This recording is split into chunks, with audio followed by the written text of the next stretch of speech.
Greetings, everybody. In this video, we get to talk about who gets to do what in government. After watching this video, you should be able to classify some governments by analyzing who can participate. So the first step will be to identify who can participate.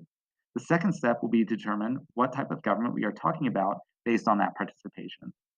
We are going to start our conversation with systems of government where power is available to the most, and then we'll examine different governments where fewer people can participate. So you can take notes on this video under the question, how can you define systems of government based on who can participate? We are going to start with democracy. Democracy is the type of government where ordinary citizens have the most power, or as my favorite president said on a fall day in 1863, a democracy is a government of the people, by the people, and for the people. There are two types of democracies, direct and indirect. In a direct democracy, the people would decide, presumably by voting, on every issue. Now, you may be thinking that every citizen voting on every proposed policy is unrealistic. It would take too much time to go to the polls and vote on every proposed law, rule, regulation, etc. Of course, an additional challenge would be that if every person were to vote on each topic, the entire population would ideally have enough background knowledge to make educated decisions.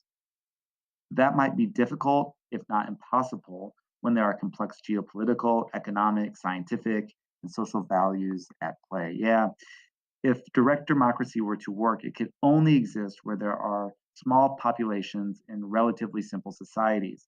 And perhaps those extremely simple societies don't even exist. So if political scientists see everyone participating, they would categorize that government as a direct democracy. Since direct democracies are probably way too inefficient, most of the world's democracies are indirect democracies, or also called representative democracies. Indirect democracies are governments made of small groups of politicians or representatives that are chosen by the people. Ideally, in indirect democracies, the representatives work to advance the preferred policies, goals, and objectives of the majority. Depending on the definition one uses, we can think of a republic as an indirect or representative democracy. Since a republic is a government where representatives make decisions for the people. So if political scientists observe elected representatives voting on behalf of citizens, political scientists would categorize that type of government as a republic. Now that we have established that democracies and republics give power to the people, let's examine the other side of the spectrum, governments where people participate less and thus have less power. This is the more authoritarian side of the spectrum, where liberty is sacrificed and strict obedience to the government is expected. The oldest form of authoritarian government and the most common form of government throughout history is a dictatorship. If political scientists see an authoritarian government where one leader has complete power over the entire country and no one can hold that leader accountable, the government is called an autocracy. That is why I have on this slide a picture of a lone cartoon dictator saying, "I rule." The lone person is an autocrat. Kim Jong-un of North Korea is an example of a leader that is close to being an autocrat and leading an autocracy, since there are very few, if any, checks on his power. In other words, in autocracies, the dictator can participate, not many others are able to take part in the government. More common authoritarian governments today are oligarchies. These are governments where very few people can participate, and those that can are self-appointed and come from the elite class. Examples of modern day oligarchies are China, Russia, and even though some may argue that some of these leaders in some of these countries have autocratic.